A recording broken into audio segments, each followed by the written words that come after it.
நம்முடைய பாரத தேசத்தில், அதுவும் சனாதன தர்மத்தில், இந்த குருவுக்கு இறைவனோட உயர்ந்த ஸ்தானத்தை கொடுத்துருக்கு. இந்த ஆச்சாரிய ஸ்தானம், அந்த ஆச்சாரிய வர்ணம்னு சொல்லுவாள். அந்த குருவுக்கு அந்த உயர்ந்த ஒரு இடத்த தெய்வத்துக்கு மேலே கொடுத்துருக்கு. அப்படின்னா ஒருவருடைய கர்மாவை இறைவன் வாங்கிக்க முடியாது. ஏன்னா அவர் கர்மா நீதியை மீறி எதுவும் பண்ண முடியாது. தர்மத்தை மீறி ஒரு இறைவனால் ஒருத்தருக்கு அனுகிரகம் பண்ண முடியாது. ஆனால் ஒரு குரு நினச்சா அந்த குருவை சரணடைஞ்சவாள் அவளுடைய கர்மாவை அந்த குரு தான் வாங்கிட்டு அவளுக்கு வேண்டிங்கிறத கொடுக்கக்கூடிய சக்தி குருமகான்களுக்கு உண்டு.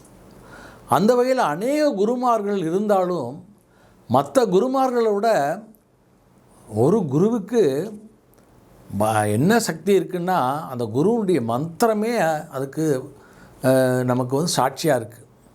அந்த குரு நினச்சா நமக்கு வேண்டியதெல்லாம் தரக்கூடிய கற்பக விருட்சம் இருக்கு இல்லையா, கற்பக விருட்சம் வேண்டக்கூடியதை தரக்கூடிய ஒரு சக்தியையும், அப்புறம் எப்படி ஒரு காமதேனிட்டேருந்து நான் வேண்டுங்கும் போதெல்லாம் கேட்டு பெறலாமோ, எப்போ அஷ்ட ஐஸ்வர்யங்கள் மட்டும் கிடையாது, எதை வேணாலும் கேட்டு பெறலாம்.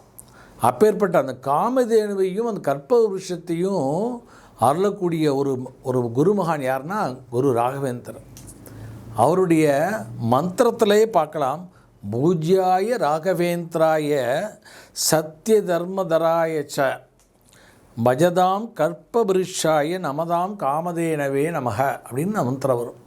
பாருங்கோ, அவர் என்ன கேட்குறாருன்னா, என்கிட்ட சத்தியத்தையும் தர்மத்தையும் யார் கடைப்பிடித்து என்னை சரணடைகிறார்களோ அவர்களுக்கு கற்பக விருட்சத்தினுடைய பலனையும் காமதேனுவனுடைய பலனையும் நான் அளிக்கின்றேன் அப்படின்னு சொல்கிறார்.